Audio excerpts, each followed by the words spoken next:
Live now. Welcome, everybody. This is Dr. Greg Eckel of What the Health, and I have my esteemed colleague and friend, Dr. Kabran Chapek, and he has his new book out, Concussion Rescue, which is a lovely tome and definitive work, and we're going to get to talk about that. Welcome aboard, Dr. Chapek. Great to talk with you, Greg. I'm so excited to be here. Awesome show. And I'm really psyched to have you on the show. I want to give a little bit of your background because you are working at one of the elite clinics in the country, the Amen Clinic, since 2013. You have a background in mental health expertise before arriving at the Amen Clinics. You're a Bastyr graduate here to the north of Portland and Seattle, and you've been you've got such a team approach up there. You're doing SPECT analysis, your special interest in Alzheimer's and dementia. We've got traumatic brain injuries, PTSD, and anxiety disorders. And you've got that additional training and assessment and utilization of hormones for treating traumatic brain injuries in combination with your SPECT imaging and the whole Amen Armana behind you. In addition to that, for our profession in the naturopathic world, you're the president of the Psychiatric Association of Naturopathic Physicians. So I am super pleased to have the expert here on What the Health. So thank you. You're too kind. Thank you, Greg. Great to be here. You are welcome. And, you know, it's also just as a self-disclosure, we came up to see you through our own family's health crisis, and really can speak so highly of your care and wonderful bedside manner and demeanor. So I really appreciate that personally. Oh, of course. Yeah, my pleasure. Indeed. So our topic today is concussions, dementia, and treatment-resistant depression. And this is a huge component in addition to, you know, I'm really psyched you gave me an early release copy, and I'm making my way through your writing and enjoying the stories in there. And you've really made it accessible to a lot of, to really everyone with a brain, and brain injury is such a big thing. Why do you call traumatic brain injuries the silent epidemic? You know, it's so common, first of all. That's why it's an epidemic. I mean, I don't go far before I tell someone I've written this book and they say, oh, I had a person who fell off their bike yesterday and I ran across them. It's just so common. Or I went to the ER. But then if you're told you're fine, you go to the ER, CT scan, evaluation, doctor says you're fine, there's no brain bleed, you're going to be okay. Then they think, okay, I'm good. And that pastor, for example, who got in a car accident and seemed okay for 2 weeks, but then couldn't write a sermon 2 weeks later because he was foggy, had poor concentration, and it's just his brain wasn't working. He thought, well, that car accident was 2 weeks ago. It couldn't have been a car accident, but yet, in fact, it can be. And the swelling and inflammation it grew and grew to a tipping point when eventually he did start having symptoms and his brain did decompensate. And so there's a lot of myths that it's, you have to lose consciousness to have a concussion. Not true. You don't have to lose consciousness to have a concussion or brain injury. You can have plenty of brain injuries without that. The fact that you can't see the brain, I think that's a big one, Greg, because you hit your head, you can't see that it's damaged, so you hope it's fine. Everyone wants to see you do well and recover. And sometimes you do, sometimes you don't. About half of people will go on to have some chronic symptoms. So yeah, you talk about in your book kind of the three causes that we learn around inflammation, right? And when it's on the elbow or the knee, you actually can see it. But when it's in the brain, you know, what are those? You remember the inflammation on, you said it was like, you know, redness and redness, swelling, pain. Yeah. You don't feel pain in your brain typically. Yeah. And you don't see the redness, you don't see the swelling. And, you know, when there's swelling, your brain is a soft structure, as soft as butter, housed in a really hard skull, sharp as rock, you know, and hard as rock. And there's nowhere for it to go if it swells, and it'll just push against itself, and that increased pressure is what often causes damage. So that that sprained ankle that you have on the, basketball court, for example, everyone knows RICE: rest, ice, compression, elevation. If you twist your ankle, you can see the swelling happen. You're like, oh my goodness, I need to put my leg up and take care of it. But when you hit your head, that same mechanism is happening. There's damage to the brain, yet we don't do anything. The standard concussion protocol is to watch and wait, hope the brain gets better. But you wouldn't think of doing that with your ankle. You would but how much more important is your brain than your ankle? That's what. Sure. Yeah. I mean, it's a rhetorical at best question right there. Yeah. I think I love that you highlight that it's not just loss of consciousness, right? Because that everybody somehow has that, well, I didn't lose consciousness. Right.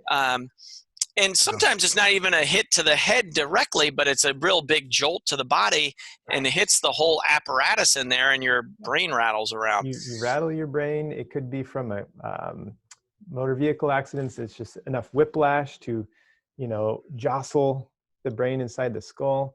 And so this is a completely new idea, Greg, that we need to do something immediately. There's hundreds and hundreds of studies now that hint at what to do to heal the brain. And there's been over 30 large-scale trials to find the one pill to cure the brain from brain injury, and all have failed to find the cure. Yeah. This is what we've talked about, you and I, before. I know you're very passionate about this degeneration, and it's a problem that we need to go back to the drawing board. Think about multifaceted mechanisms of action. It's not just one thing that's going to help the brain to heal. It's a comprehensive approach that will ultimately help the brain to heal. And that's true for Alzheimer's. It's true for depression even, especially treatment-resistant depression. It's certainly true for concussions and brain injury. So what happens to your brain after it gets injured? Great question. So after a hit to the head, your brain gets jostled. So there's this soft tissue. Your brain is so soft. In fact, if you took a fresh brain out and put it on the countertop, it's going to be goo in a few hours. It's that soft. You can Google this. I don't recommend it, but you can actually watch this happen. There is a state of chronic low-grade inflammation that happens after a brain injury, and it's like a fire that hasn't been put out that continues to smolder for weeks, months, and sometimes years. And there's a cascade of inflammatory response. So it's like oxidative damage, like a car that rusts in the rain, and you've got this rusting oxidative stress action. There's also a metabolic deficit. So the glucose that your brain uses a ton of, those transporters are damaged. The glucose utilization system isn't working well. There's actually a spike of glucose into the brain, and then a drop after 15, 30 minutes. And then there's this metabolic depression. So the brain is actually in this state of deprivation, not getting the fuel that it needs. And it's also hurting. Your brain is just been injured, and now it can't get the fuel that it needs. So it's there's multiple things going on. That's why we have to do multifaceted approach. Indeed. Yeah. So it sounds like, so you did create a first aid for your brain, and your immediate, you've got some recommended on research and then also clinical experience on kind of what are the immediate steps to do if you suspect you've got a brain injury here. Yeah. So can I tell you about Theodore Roth at Stanford? So this is what clued us into what to do. He was an undergraduate student who was studying mice and concussion, and he planted the intracranial microscope onto a mouse skull. And then this is what we do in research. We hit these little mice. They help us learn and understand. And he gave the little mouse a concussion and could watch in real time, never before seen footage of this brain injury happening. And you could see this oxidative damage and brain cells dying, and microglia, which are the immune cells in the brain, the resident macrophages, going to kind of gobble up damaged tissue, try and seal in the gaps where there had been a breach in the meninges, which is like a covering of the brain. So you can see all this stuff happening, all this inflammation. But he didn't stop there. He then applied glutathione, which is an antioxidant, to the mouse skull. And if applied immediately, there was 67% less cell death. Wow. If applied within 3 hours, there's 50% less cell death.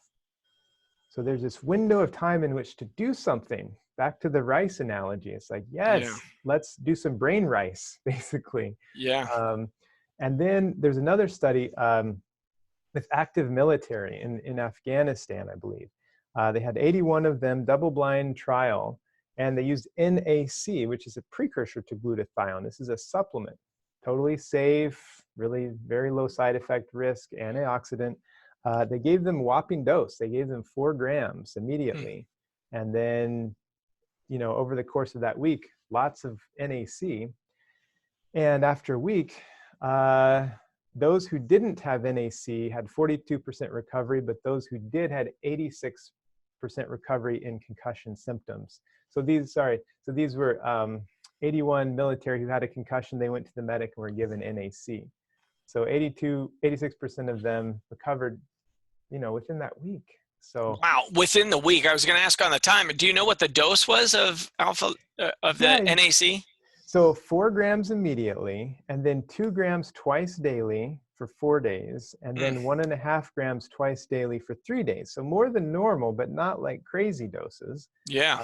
And this is just one thing. What I think works best is what I write about in the book Concussion Rescue, is that we need to have, you know, what works best is also vitamin D, vitamin C, curcumin, omega-3 fatty acids, MCT oil, changing your diet, putting it all together. That gives you the best chance at healing the brain from injury. Awesome. And we're going to, I hope we get time to talk about all of those aspects that you just brought up, but this is this is the first aid, first step. Do you ever do IV glutathione for folks, or like, are you educating your patient base on that, or like, how do people know to get this? Like, cause they're not offering it in the ER right now. No, they're not. That would be amazing. I was just trying to think of things that are practical, that there's some research on. NAC turns into glutathione, but you're right. If you could get the straight glutathione immediately, like an IV, that would be the best. Yeah. And with, you know, you could do a first aid cocktail, vitamin C, NAC, or glutathione. I guess you kind of have to do them separately, but cool. Yeah, IVs would be great. I think light therapy is another awesome intervention. Hyperbaric oxygen. So light therapy, of course, is a infrared or bright LED light that turns on healing mechanisms, and it's just light. You can put on the back of the neck or the head and infuse the body with this light, and it will actually turn on mitochondria, which are often damaged and not working well after a brain injury. And that's. Do you guys, so is there a specific brand that you recommend for folks, or a certain like wavelength of light that you're talking about for folks on the photobiomodulation, which is a mouthful, but yeah. Yeah, photobiomodulation. BioFlex is one company that I think is really good at they have both laser as well as LED light therapy, and they train lots of doctors in how to use these. I'm actually still looking and open to what is best for patients. I'm learning about it as well. It's kind of awesome new field, but I've been interviewing Dr. Lim of V-Light out of Toronto. They've got some pretty neat apparati for different. I'm also kind of just getting up to speed on the research and looking at it. It's a kind of a burgeoning field. A lot of research coming out of Germany right now. So that's awesome that you brought that up. So you talk about, and so I don't know, there's recent research. I had the news come in yesterday out of University of British Columbia, right, on 50% of homeless folks it's suspected that have possible TBI. Right.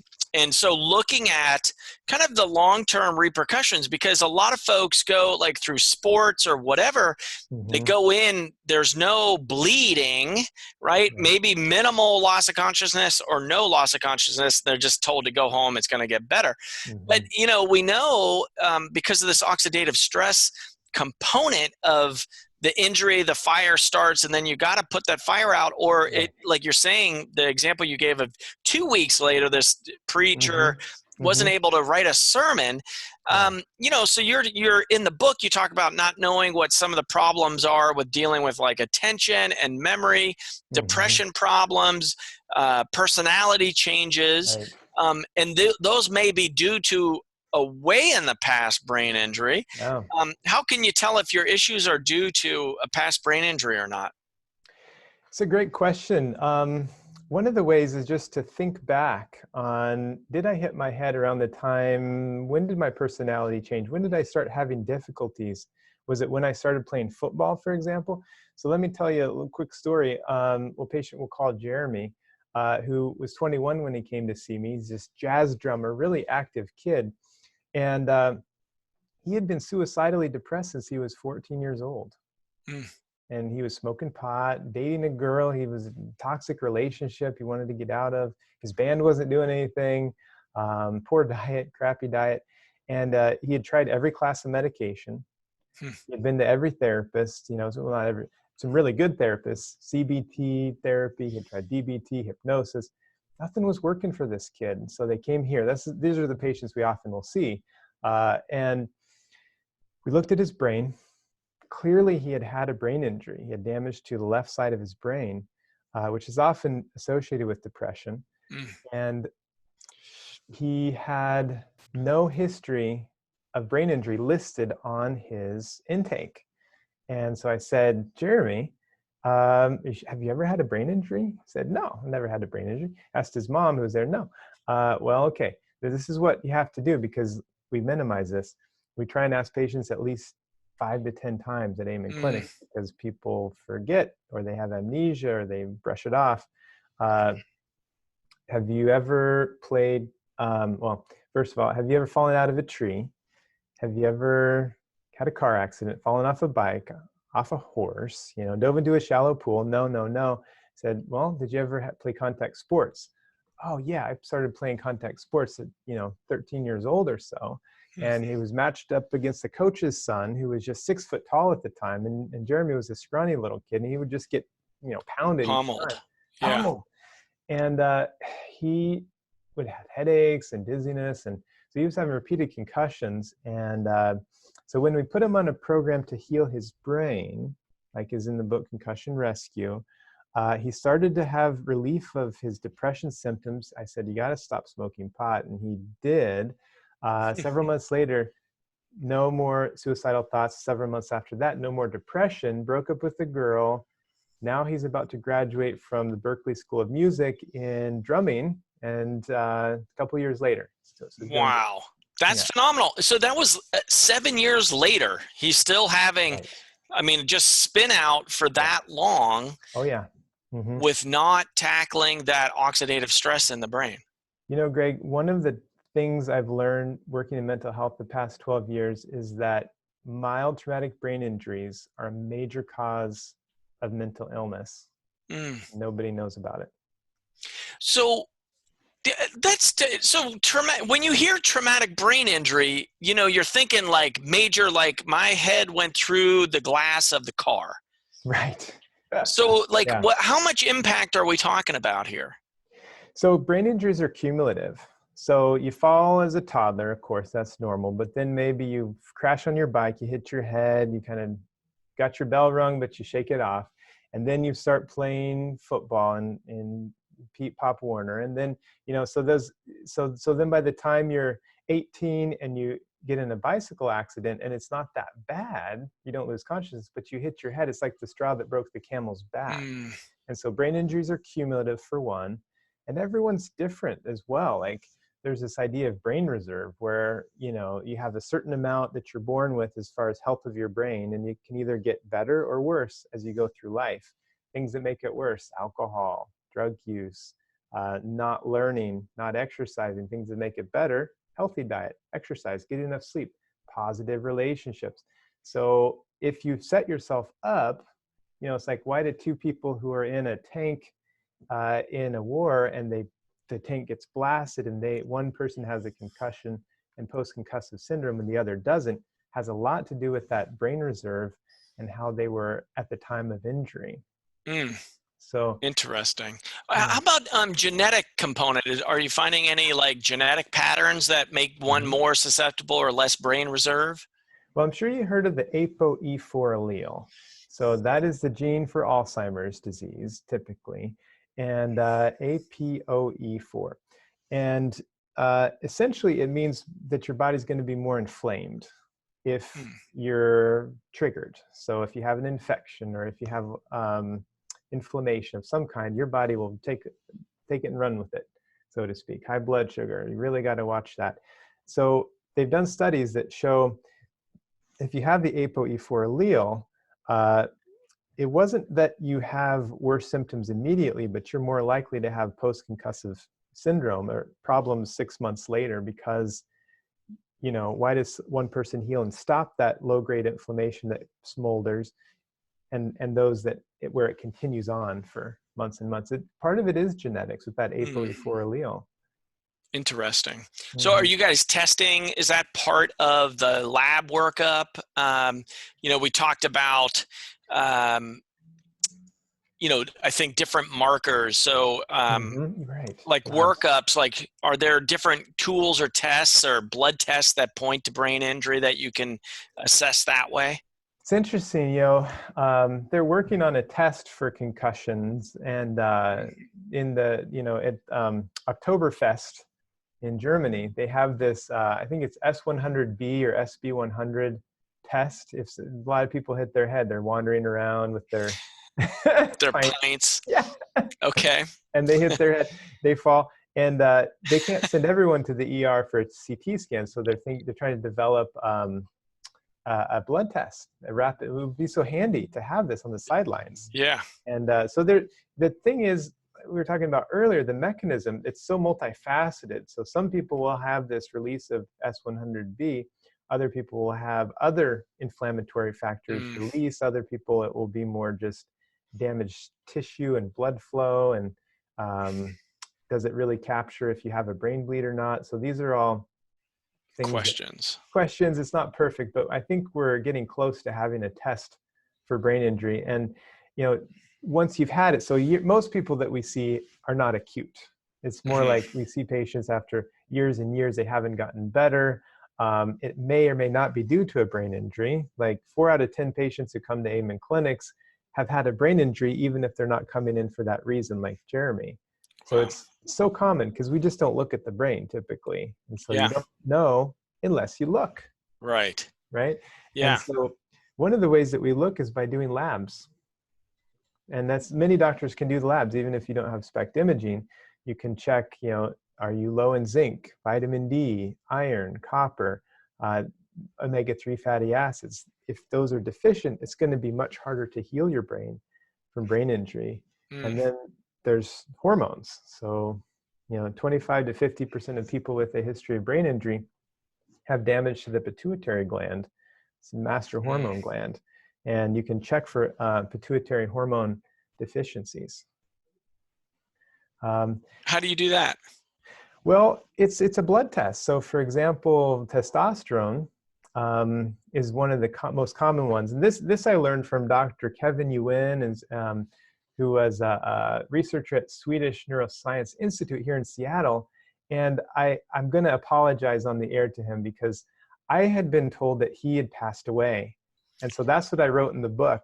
Oh, Yet recently he called me to let me know he is alive. So I'm so sorry, Dr. Yuen, for any pain or suffering I've caused to you or your family.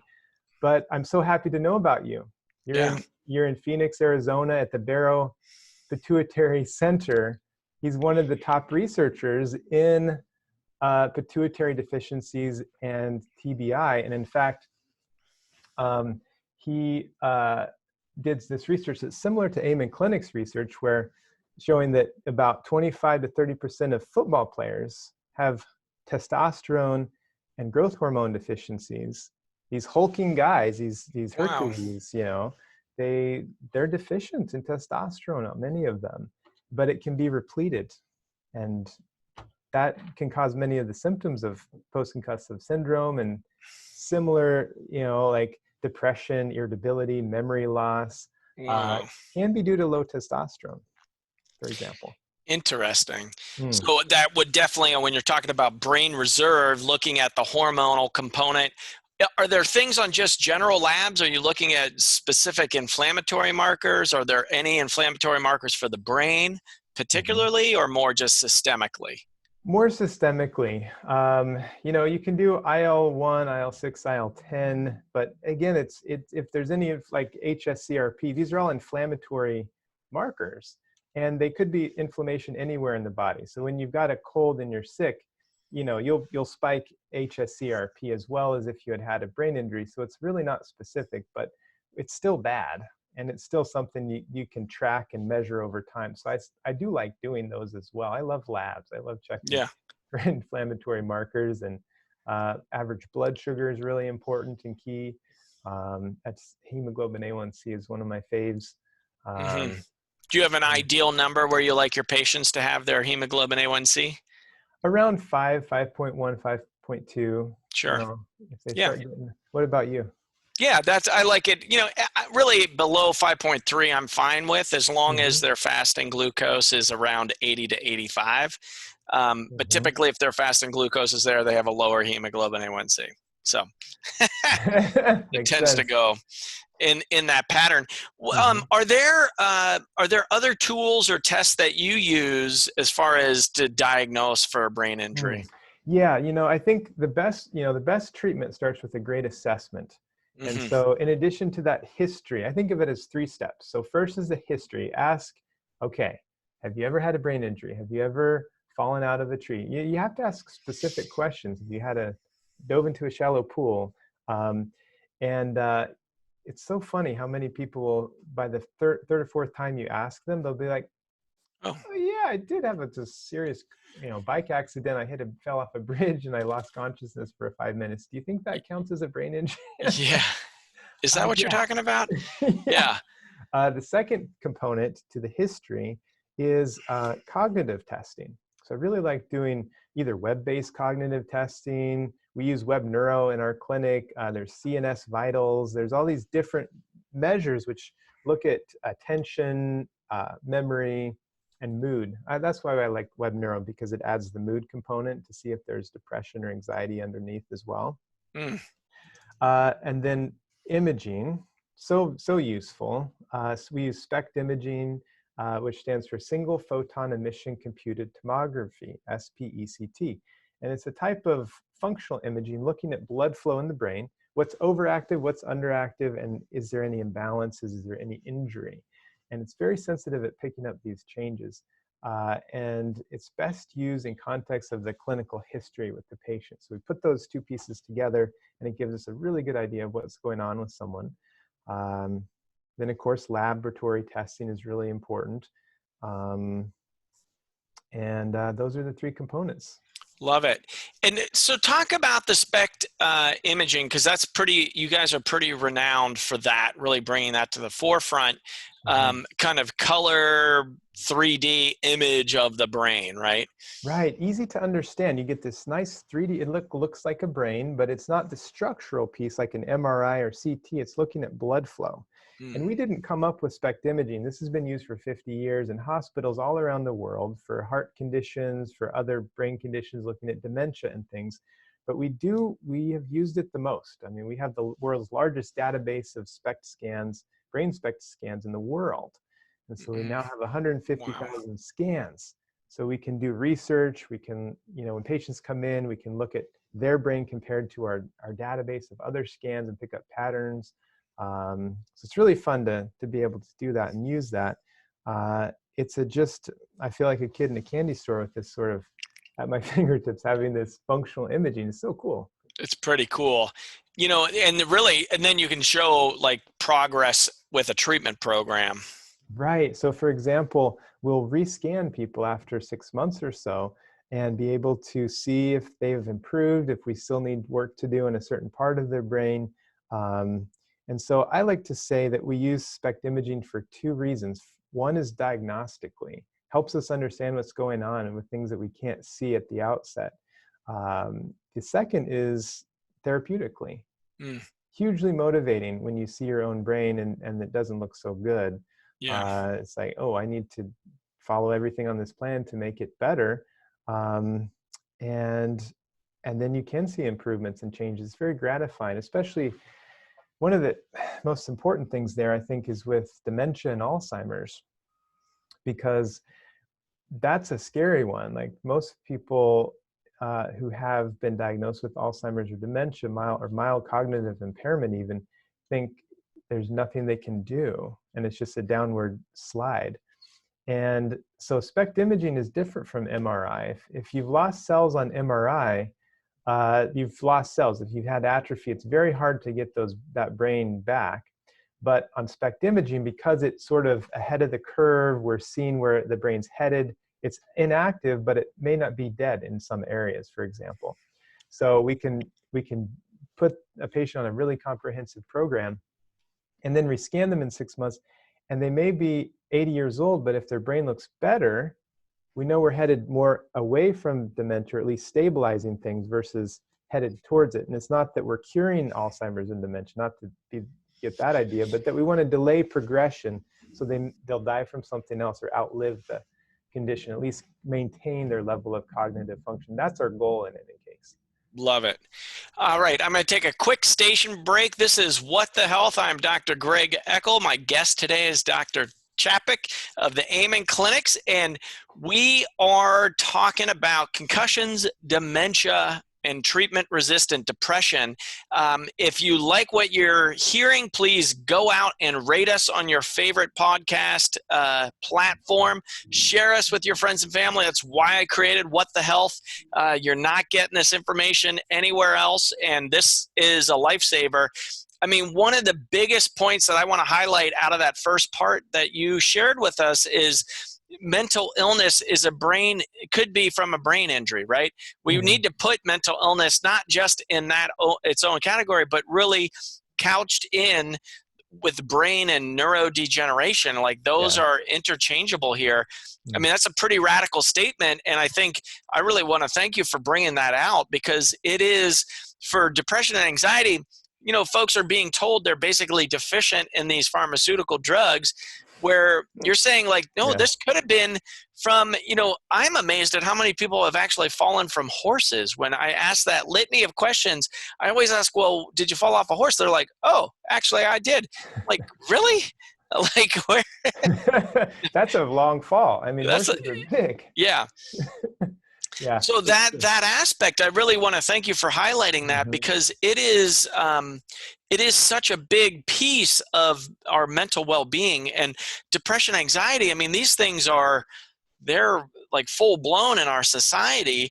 And, you know, this new research coming out of University of British Columbia showing like, wow, the long-term consequences, not to say because you have depression or anxiety, you're going to wind up on the streets and homeless, but if it is from a brain injury, we're talking about our brains, folks, you know, and our functioning, our executive functioning, and how we process things, and our connection to prefrontal cortex, and, you know, empathy, really, you know, all of these things are coming from the brain.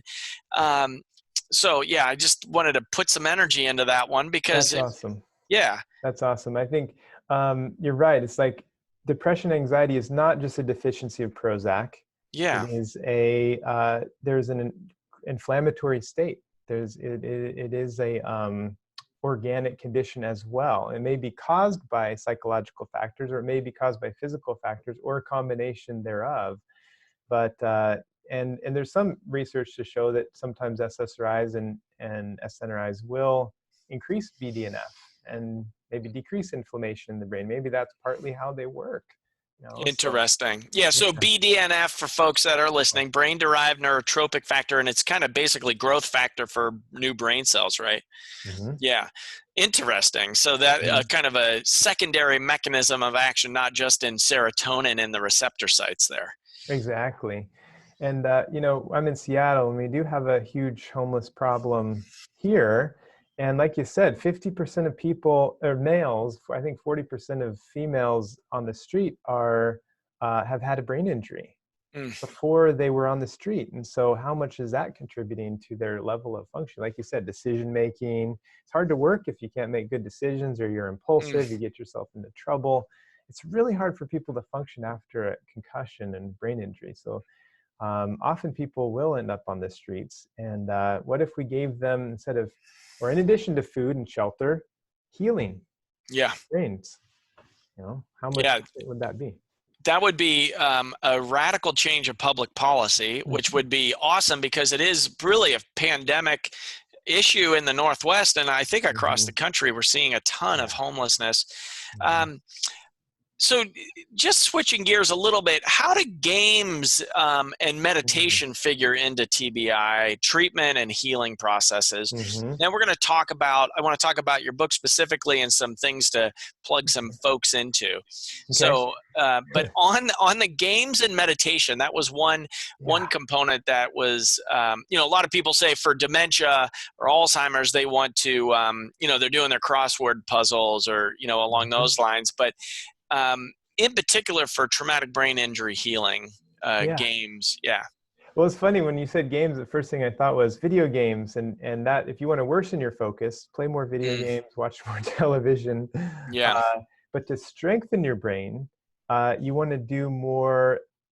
You can do simple brain games, like you can even do meditation, which is like very simple, very difficult, but really strengthens your brain. And I think one tip with meditation for people, if it sounds daunting, is that you don't have to be perfectly calm and relaxed and zen. You can just noticing and bringing your focus back is like doing the bicep curl. Like that's what strengthens your brain. And so you find yourself wandering, you bring your focus back. You find yourself wandering, you bring your focus back. That is actually what strengthens the frontal lobe and helps with concentration and focus and memory. So that I recommend people do 5 minutes, 10 minutes a day. Will you talk through that? So meditation is kind of a loaded term. So it's not like sitting cross-legged with a mudra position, unless you could do that. But, how do you recommend your patients do meditation? Well, right. It's really it's almost like a physical exercise for the brain. It's not spiritual at all, but you can make it that way. For example, you can sit on a chair, you can sit cross-legged if you want, or on a cushion, and just devote 5 or 10 minutes to focusing on the breath, and focusing on your bodily sensations, or it can be focusing on the sounds around you, your senses. Oftentimes I find that to be helpful for me. If I have, just focusing on your breath is really hard, I think. And so I'll sometimes sit there and close my eyes and think about, okay, what are all the sounds that I hear right now in this room? And you kind of, eventually your sensory system will sort of pick all of that up, and you're kind of aware of that. And then, okay, shift it to, what do I smell? Do I smell smells? What do I feel sitting on the ground, and all my bodily sensations? What do I feel? And just kind of shift to each bodily sense. What do you see? And that will put you in a very present state of mind. So that's one way to meditate.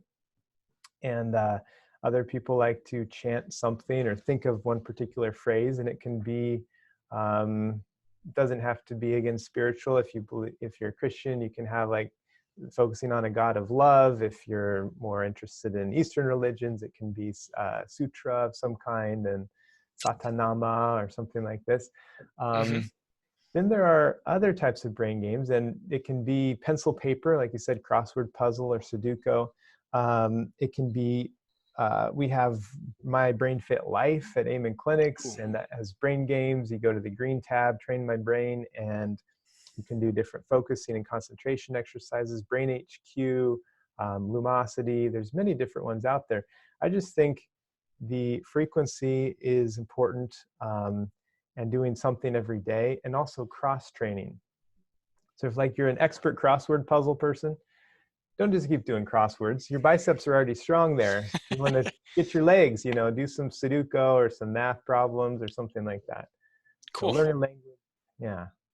And that applies to both brain injury as well as dementia. And think about an area that is hard for you. That's kind of a tip, is that if you know that quick math problems is tough for you and you're good with words, you want to do more math problems. Or if you're having difficulty coming up with words for things, you're having the start of Alzheimer's or dementia, you want to actually focus more on learning a language, or you're just remembering words and things. Cool. Those are great tips. Thank you very much for that clarification too on the meditation front. What okay, so we're going to wind up now. You've been talking about your book non-specifically. How did you decide to make brain injuries the focus of your medical career? Well, I worked previously at a mental health clinic, a partial hospital program. It's like day treatment with intensive treatment for depression, anxiety, addiction issues, and severe depression. And when I started working at Amen clinics, and we started understanding that 4 out of 10 patients have brain injuries, that it's a major cause of mental illness, and there's so much research out there, I had to write a book. I had to share with people how this could be key to their healing. I was actually giving a lecture at a brain injury conference, beautiful, about 5 years ago. I'm going to be speaking there again in Portland, let's see, in a couple weeks. Great. And people came up afterwards and said, oh my goodness, there's so many things we can do we didn't know about. And not everyone could come and see us at the Amen clinics. And so that's when I knew I had to write a book. And so here we are, like 5 years later. It takes a while to get it out, but indeed, finally there. Well, that's awesome. So you focus a lot in the book around assessment. That's crucial. You brought that up today on the different facets of what you're looking at. You tailor it to, first the history, then the assessment, right? That's all part of that, your beginning process. You have some acronyms in the book as well. And then your process, right, of I think Bright Minds was one of those. And so do you want to talk a bit about kind of the process? Like, I like really how you wrote in the preface of, look, if this is your issue, just jump right into this chapter, get into the brain nutrients. Is diet right for me? Exercise. We'll start there. I think, it's hard to know what to do sometimes when you realize you've had an injury and you need to do everything, or you're not getting better and you just have lots of problems. Like, I think some of the keys are sleep. So if you're not having good sleep, and 30 to 70% of people with a brain injury are having insomnia, and that's when you produce your hormones, is in deep stages of sleep. That's when you are, the glymphatics, the healing mechanisms, and, flushing out toxins. That's when that happens, is when you're sleeping. If you're not sleeping well, how are you going to heal? So that would be one of the first things to really target. And in addition to turning off the blue lights and the screens an hour before bed, which are critical. Bedroom is for sleep and sex only, not doing your homework, not watching TV in bed. Yeah. Nutrients and melatonin, in fact. So at this conference I was speaking at, I got asked a question about, why does everyone with a brain injury have problems with sleep? I was like, oh my goodness, I don't know the mechanism. So I had to go look that up. And a couple of things, melatonin is produced less after brain injury typically. So that kind of makes sense. And so you can supplement with melatonin. It's very safe. It's a hormone. 3 milligrams, 6 milligrams, 12 milligrams, totally safe. There's a myth about melatonin that your pineal gland will stop producing melatonin if you take too much for too long. It's not true. Other glands in the body, that is true. Like testosterone, you can shut down your own production if you take actual testosterone, but not melatonin. And then magnesium, one of my favorites for sleep. Just magnesium. Magnesium, simple. Yeah. I like magnesium glycinate because it doesn't cause so much as way of loose stools. And you can take a fair amount of it, 400 milligrams, 500 milligrams very safely. And is that one, you like that varietal because it gets into the brain more, or? It does get, it is well absorbed. So it's well absorbed into the body and the brain. Okay. Yes, so I like that form, and it's a little more calming. It has some glycine in it naturally, and it's a little more relaxing. Citrate is okay, not quite as well absorbed. If you have a little constipation, maybe it's a good option. So sleep is one thing. The structural piece is another. And if you have had a whiplash injury, you have headaches, any pain especially, I would get that checked out. And there's a couple ways to do that. There's upper cervical chiropractors who they're obsessed with the upper cervical vertebrae, and they love it. And they will get that alignment, because the vertebrae, the first and second cervical vertebrae, as the skull sits on top of those, if they move out of place, they can impinge upon the spinal fluid and the spine, and there will be less blood flow and less circulation. Dr. Scott Rosa has published a lot of research on this, the cranial cervical syndrome. And so that should be corrected, because you can't supplement that away. Nothing you can do is really going to help if that's not fixed. And so that can be checked. Functional neurology is helpful. Cranial sacral. There's a technique where you can actually adjust the bones in the face through these little balloons inserted into the nose. So there's all these different techniques, but essentially it's just making sure all of your structural pieces align. And I think those are foundational. Sleep, structural support, the diet, really key. Like, you can't just eat crap and sugar and expect to heal. Come on, doc. No, it is kind of the pat answer coming from the naturopaths, right? Is like, oh, your diet matters. But so do you have general recommendations for folks for a brain healthy diet, or what are the, I think, the listeners of the show, hopefully at this point in time, they know that we, really cut down, eliminate the packaged foods, right? But I'd love to hear how you answer that for your folks. Yeah.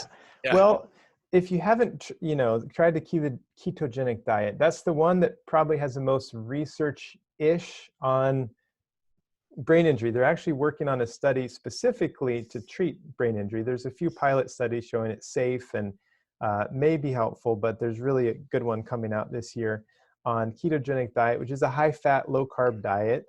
And in animal studies, shows to be helpful because of what we talked about earlier. There's this glucose deficit. The brain is not using fuel. And so how can we get the brain some fuel if it can't use glucose? Well, the brain is a hybrid organ. It can use fat for fuel.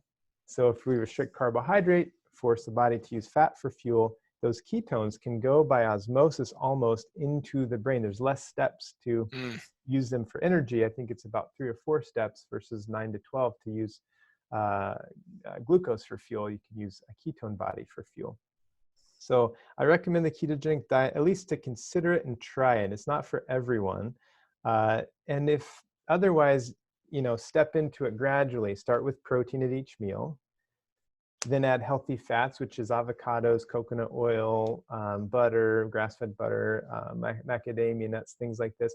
And then vegetables at each meal, and then sort of work up into it, and then start to restrict carbohydrates and sort of go stepwise in that manner until you're feeling better. And for some people, like this guy, he was an airline pilot, got punched out at a bar in Australia, and he couldn't fly back, and he was really struggling, out of work for quite a while, and like many people with history of brain injury, had difficulty functioning and just taking the supplements, doing the program. He's like, "Doc, what can I take if there's just one supplement I could take?" And I said, "Well, let's just focus on diet. Do the ketogenic diet. Just focus on that." And after a few weeks, energy up, could function better, could start taking the supplements. So that was a key for him. Wow. He's about to return back to work now after 2 years. So happy for him. Wow. And that was one of the keys for him, as well as this one particular program that he used called Dual and Back. It was a brain training program, a simple one you can get on your phone or on the computer, where it really helps with executive functioning. Dual and Back. Mm-hmm. Dual in Back. Dual in Back. Yes. Oh, and apostrophe. Yeah. Got it. Mm-hmm. Cool. What so other facets of your care program then? Yeah. So specific. Yeah. I mean, everybody wants to know, well, what supplements can I take? Yeah. Right. But, and you can see this is really at kind of a final point of discussion with all of these other facets that we could put in. We just talked diet. Oh, actually, I'd like to talk exercise before we get to supplements. So we just hang out there, people. We'll get to the supplements. The exercise component. That's key. I think the rule of thumb with exercise is as much as you can tolerate before having symptoms. So, you know, if we're trying to increase that miracle grow, the BDNF for the neurons, exercise is better than any supplement or any medication out there. Exercise is the one that does. It increases blood flow and increases BDNF. And so aerobic exercise, and a lot of folks who do a concussion protocol are starting to recommend exercise as part of that, which I'm so happy for. But a lot of folks are not realizing how important it is. So as soon as you can after concussion, you want to start exercising. If it's been years and it doesn't matter what it is, you know, swimming, walking, running, cycling, ping pong, Dr. Amon's favorite for hand-eye coordination. Ping pong, I like that one too. Yeah, it's fun. Yeah. And so, yeah, if you're starting to have symptoms, say you go for a 10-minute jog and you come back, you have a headache or you start feeling woozy and you're having concussion symptoms, come back, it was too soon, too much, pull back, try 5 minutes of walking. If you do okay with that, then increase. So that's kind of the rule of thumb with that. Okay. Yeah. Cool. All right. So we're coming down. I know we kind of strung everybody into the very end of the show. We have a couple minutes on kind of, you know, you talked about glutathione already, NAC, melatonin a bit. Are there other one, the omega-3 fatty acids, I believe you mentioned in the show? You know, of course, you're tailoring it to what the individual needs. Are there some big ones that jump off of like, oh, really want to share this with the listeners here? Yeah, I mean, omega-3 fatty acids, and that's probably a no-brainer as well. I like the pun. 3 grams a day is what I would suggest. Good. Curcumin, I think, is really important for a couple of reasons. It's from the spice turmeric. Curcumin is going to be an antioxidant for the brain. It also it opens up aquaporins, which helps with swelling after a concussion in particular, but also after late stages of brain injury. We want to think about multiple mechanisms of action, not just quenching inflammation. We know that doesn't work. There was a crash trial in 2005 where the standard of care used to be corticosteroids for everyone who comes to the ER with a concussion or brain injury to just squash inflammation. But in the 2005 trial, thousands of patients, they realized that more people died who were given corticosteroids than not. So they changed the standard of care based on that trial. So we don't want to just quench inflammation entirely. We want to slow it down, help with healing. So curcumin is one way to do that. Then we also think about omega-3s, kind of a different way to do that with inflammation and structural support. Vitamin D modulates inflammation, but also helps almost more like a hormone. Some specific nutrients that I love, phosphatidylserine, very safe, very helpful for memory, very helpful for focus. 150 to 300 milligrams should do it. Vitamin C doesn't get enough respect these days. I think vitamin C is underrated and really helpful, either acutely or chronically. 1,000 milligrams twice a day. We talked about NAC. For acute, we're talking 4 grams and 2 grams twice a day, then 1.5 grams twice a day. But for chronic, it's more like 1 to 2 grams per day total is sufficient. Antioxidants like alpha-lipoic acid, 300 milligrams or so. Let's see. Let's think about, And a lot of these, you've got, I love the way that you lay out the book. So if folks are interested, I've got the link in the show notes, Concussion Rescue, Dr. Kabran Chapek of the Amen Clinics. I'm really super excited to share this information. I mean, this is a lifesaver. I love that story of the 21-year-old that's graduating from Berklee College of Music. It's such a helps our purpose as physicians to help people get back into that creative state. That's the world that I want to live in and support. And I really appreciate the work that you're doing up here in Seattle area, and now internationally with your words on the paper and in the book. So any last parting wisdom, or you like, oh, I want to tell your listeners about this? I love your energy and I love your enthusiasm, because I share that. We want to help people to get better. Their brains are so precious, and that's who we are. That's why I love doing this work, is like helping people be their best selves. And it's never too late to heal your brain from brain injury. It's never too late to try and heal your brain from depression or dementia or Alzheimer's disease. It's always worth trying, at least, to help your brain. So. Awesome. Dr. Chapek, it's been a pleasure. This is What the Health. I'm Dr. Greg Eckel. Tune in Tuesdays from 2 to 3, and please share the word. Thanks for coming out.